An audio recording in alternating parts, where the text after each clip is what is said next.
नमस्कार. आपला भारत न्यूजमध्ये आपले स्वागत. टेलिव्हिजन वाहिन्यांसाठी मोठा निर्णय. केंद्र सरकारने टीव्ही वाहिन्यांवरील 12 मिनिटांच्या जाहिरात कालावधीची मर्यादा हटवण्याचा निर्णय घेतला आहे.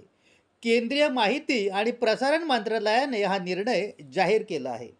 2006 मध्ये केबल टेलिव्हिजन नेटवर्क्स नियमाअंतर्गत टीव्ही जाहिरातीच्या कालावधीवर ही मर्यादा लागू करण्यात आली होती. त्यावेळी देशात केवळ 62 टीव्ही वाहिन्या होत्या. मात्र आज देशात 900 पेक्षा जास्त टीव्ही वाहिन्या कार्यरत आहेत.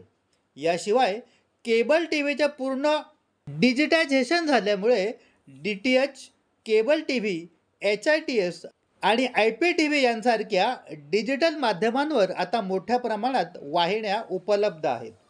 सरकारच्या म्हणण्यानुसार टीव्ही क्षेत्रात आता पुरेशी स्पर्धा निर्माण झाली आहे.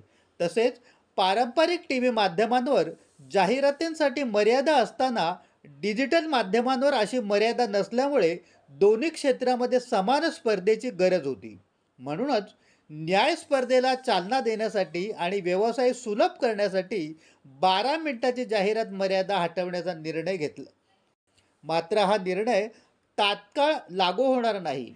केबल टेलिव्हिजन नेटवर्क नियम 1994 मध्ये करण्यात येणारी सुधारणा राजपत्रात अधिसूचित झाल्याच्या तारखेपासून हा निर्णय लागू होईल. म्हणजेच पुढील काळात टीव्ही वाहिन्यांना जाहिरातींच्या कालावधीबाबत अधिक स्वातंत्र्य मिळण्याची शक्यता आहे. पाहत रहा भारताचा बुलंद आवाज, आपला भारत न्यूज. सत्याचा ध्यास, जनतेचा विश्वास.